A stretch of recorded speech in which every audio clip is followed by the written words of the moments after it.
من يهده الله فلا مضل له ومن يضلل فلا هادي له ونشهد أن لا إله إلا الله وأشهد أن محمدا عبده ورسوله. وقال تعالى في كلامه المجيد والفرقان الحميد: يا أيتها النفس المطمئنة ارجعي إلى ربك راضية مرضية فادخلي في عبادي وادخلي جنتي. وقال تعالى في موضع آخر: إن النفس لأمارة بالسوء إلا ما رحم ربي. وقال رسول الله صلى الله عليه وسلم: يهرم ابن آدم ويشق فيه اثنان: الحديث على المال والحديث على الومال، أو كما قال عليه الصلاة والسلام. وقال رسول الله صلى الله عليه وسلم: المجاهد من جاهد نفسه. وقال رسول الله صلى الله عليه وسلم: لا يؤمن أحدكم حتى يكون هواه تبعا لما أتيت به. وقال رسول الله صلى الله عليه وسلم: العاجز من اتبع نفسه هواها وتمنى على الله، أو كما قال عليه الصلاة والسلام. اللهم صل على محمد وعلى آل محمد كما صليت على إبراهيم وعلى آل إبراهيم إنك حميد مجيد. اللهم بارك على محمد وعلى آل محمد كما باركت على إبراهيم وعلى آل إبراهيم إنك حميد مجيد. উপস্থিত মুআজ্জাজ মুহতারাম মুসল্লিয়ানে কেরাম, আল্লাহ তাআলার দরবারে অসংখ্য শুকরিয়া যে মহান রব্বুল আলামিন আমাদেরকে সুস্থতার সহিত মসজিদে এসে জুমার নামাজ আদায়ের জন্য বসার তৌফিক দান করেছেন। শুকরিয়া আদায় করি আলহামদুলিল্লাহ। আমি গত আগের সপ্তাহে আলোচনা করছিলাম যে ইলমে জাহির এবং ইলমে বাতিন। জাহির শব্দের অর্থ হলো প্রকাশ্য, বাতিন শব্দের অর্থ হলো অপ্রকাশ্য। যেমন আমরা প্রকাশ্য যে আমলগুলো করি, এটা নামাজ জাহিরি, দান করা জাহিরি, প্রকাশ্য আমল করি। কিন্তু বাতিনিও কিছু আমল আছে, মিথ্যা কথা বলা লাগবে না। এই বাতিনি আমলগুলো যতক্ষণ পর্যন্ত সহি না হবে, ততক্ষণ পর্যন্ত একজন মানুষ মানুষত্বের কাতারে উঠতে পারে। বাতিনি লোকগুলা কি? জাহিরিগুলো অনেকে ধরতে পারে ব্যবহার খারাপ, সিটারি করে, বাটপারি করে, মিথ্যা কথা বলে, জমি দিয়ে ঠকায়, মানুষ মারে, মানুষ খুন করে। তবে এই সবগুলোর কারণ হচ্ছে যে তার বাতের অন্তর ঠিক নেই। যেখানে যত মানুষ যায়, এই সব বাতিনি রোগের কারণে যায়। কেউ জাহিরি রোগের কারণে যায়, একজন একজন হত্যা করে মনের অহংকারের কারণে। করে আর রাখুন না দুনিয়া, এই জন্য জেলে যায়। ঠিক আছে, হাদিসের মধ্যে আল্লাহ রাসূল বলছেন, আল মুজাহিদু মান জাহাদা নাফসাহু, মুজাহিদ হলো ওই ব্যক্তি যে তার নফসের সাথে জিহাদ করে, সেটা নফসের সাথে জিহাদ করে।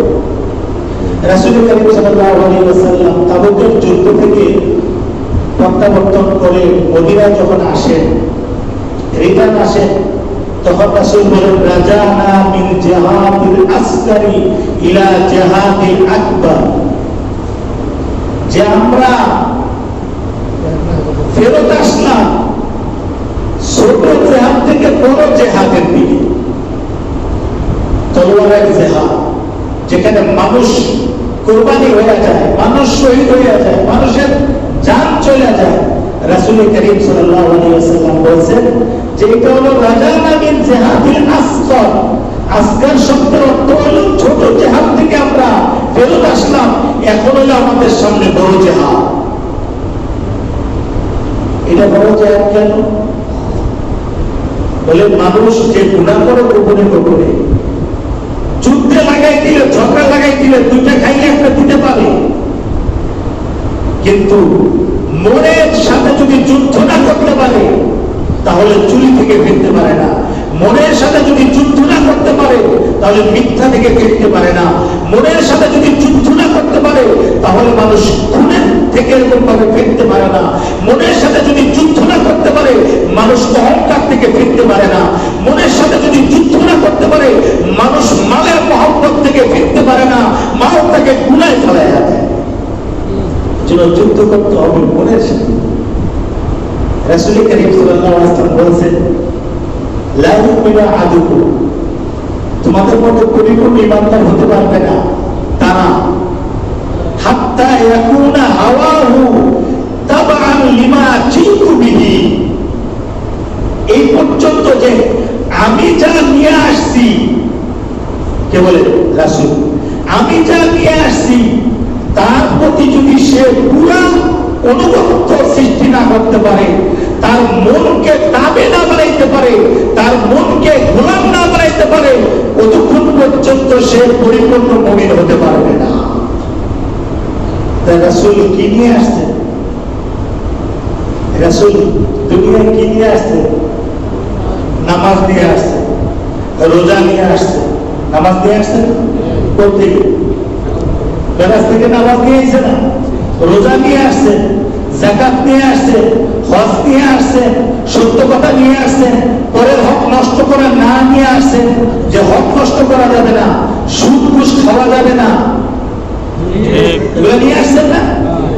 এখন কেউ নামাজ পড়ে সুদ খায়, নামাজ পড়ে ঘুষ খায়, নামাজ পড়ে মারামারি করে, নামাজ পড়ে পরনিন্দা করে, নামাজ পড়ে খারাপ কাজে লিপ্ত, নামাজ পড়ে দাড়ি কাটে, নামাজ পড়ে চুরি করে, নামাজ পড়ে গাঁজা খায়, নামাজ পড়ে মদ খায়।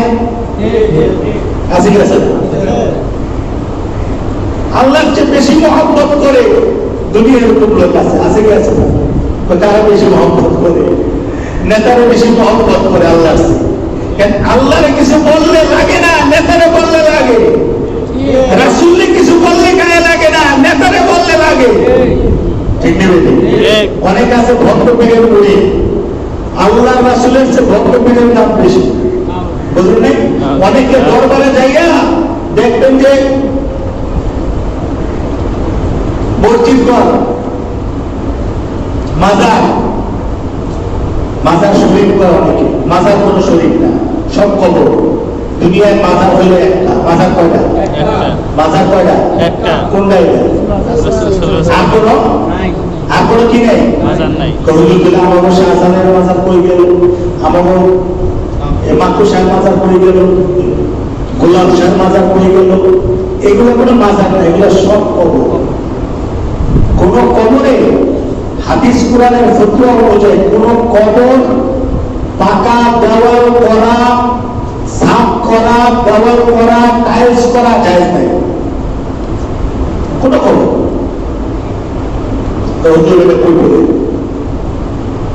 জান্নাতুল বাকিতে ঘুমাই আছে হতদল ধনী।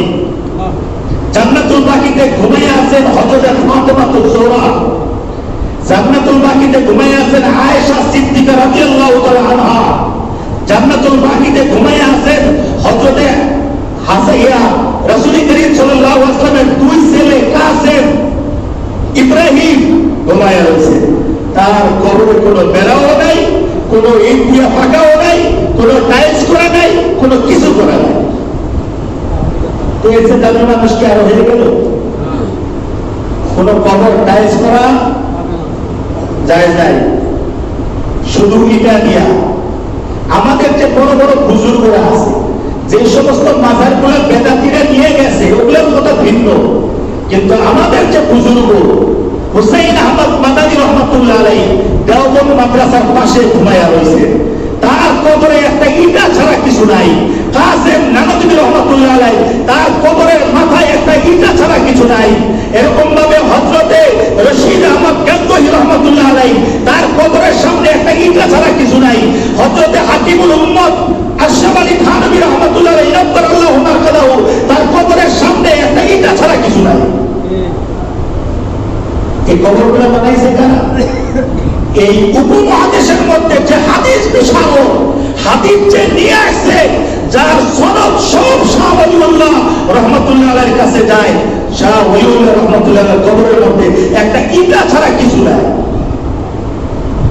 শুধু আমাদের দেশে না, এদেশের দ্বীন আর ইসলাম নিয়ে আসছে কারি ইব্রাহিম শাহ রহমাতুল্লাহ আলাইহি তার কবরের মধ্যে বাঁশের বেড়া ছাড়া একটা ইটা ছাড়া কিছুই নাই। আমি উজানি থেকে দেখে আসছি।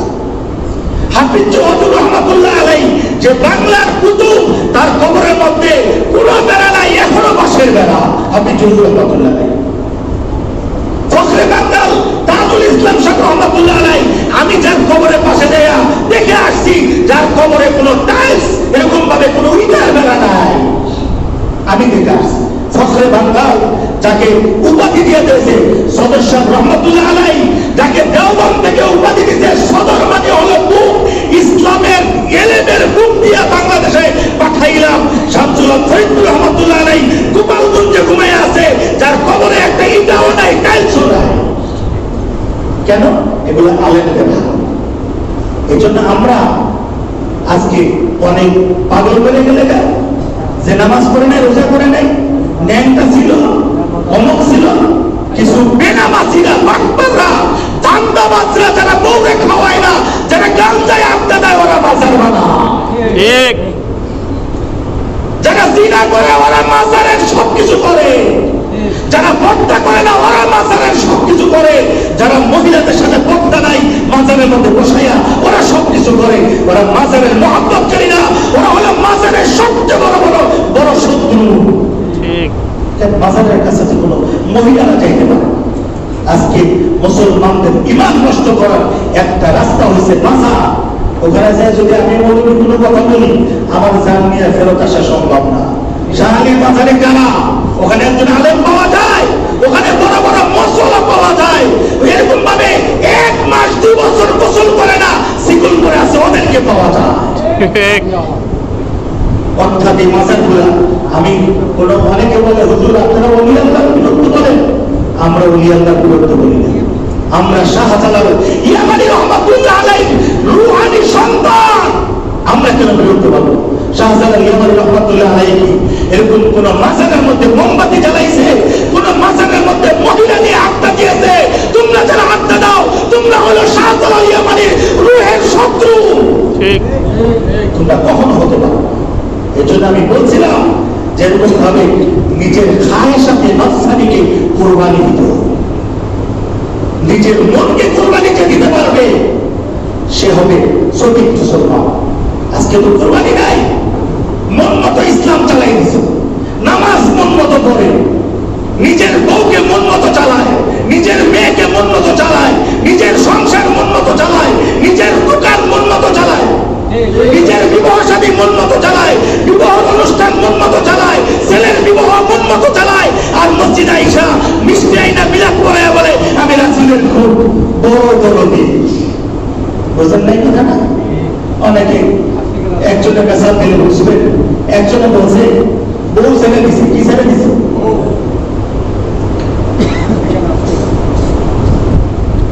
শ্বশুরবাড়িতে দেখা হয়েছে দুইবার মিষ্টি দোকানের সামনে। শ্বশুর কয় আব্বা আপনার তো বহুদিন ধরে পাই না, আজকে মিষ্টির দোকানের সামনে পাইছি আপনার মিষ্টি খাওয়াবো। শ্বশুর কি কয় জানেন? শ্বশুর কয় বেটা কন্দ, তুই আমার মেয়ে ছেড়ে দিস আর তুই আমার মিষ্টি খাওয়াবি? বলে আব্বা আপনার মেয়ের তালাক দিছে, আপনার তো তালাক দেই না। বুঝলেন না? আপনার মেয়ের তালাক দিছে, আপনার তো তালাক দেই নাই। মিষ্টি আইনা মসজিদে মিলাদ পড়াইয়া মিলাদ দিয়ে রাসূলকে ভালোবাসে, দাঁড়িয়ে সুন্নতকে তালাক দিছে, মিলাদ দিয়ে ভালোবাসে, পর্দার এরকম ভাবে ফরজকে তালাক দিছে, মিলাদ দিয়ে রাসূলকে ভালোবাসে, নামাজ তালাক দিয়েছে, মিলাদ দিয়ে রাসূলকে ভালোবাসে, এরকম ভাবে সুদ ঘুষ দিয়া রাসূলকে তালাক দিয়েছে। ঠিক নেবে? ঠিক। সুদ ছাড়ে না, মসজিদের মিলাদ। অনেকে বলে হুজুর মিলাদে থাকবেন, কিসের মিলাদ? তুমি নামাজ পড়ো, তোমার লেগে কিসের মিলাদ? যে নামাজ পড়ে তার জন্য হলো মিলাদ। তুমি পর্দা করো, তোমার ঘরে কোনো পর্দা নাই, তোমার স্ত্রী কোনো পর্দা করে না, অথচ জিন্দিগি করে নামাজ পড়তেছি, সব কিছু করতেছি, সম্ভব না। এই জন্য এগুলা কারণ হলো জেলখানায় মানুষ যায় হলো অন্তরের রোগের কারণে, অহংকারের কারণে জেলখানায় যায়, চুরির কারণে কি জেলখানায় যায়? চুরি কেন করে? মালের আল্লাহর ভয় যেহেতু নাই অন্তরে, যার কারণে সে চুরি করে। মদ কেন খায়? বলে গাঞ্জা কেন খায়? আল্লাহর ভয় অন্তরে নাই, যার কারণে গাঞ্জা খায়, যার কারণে পুলিশে ধরে নেয়।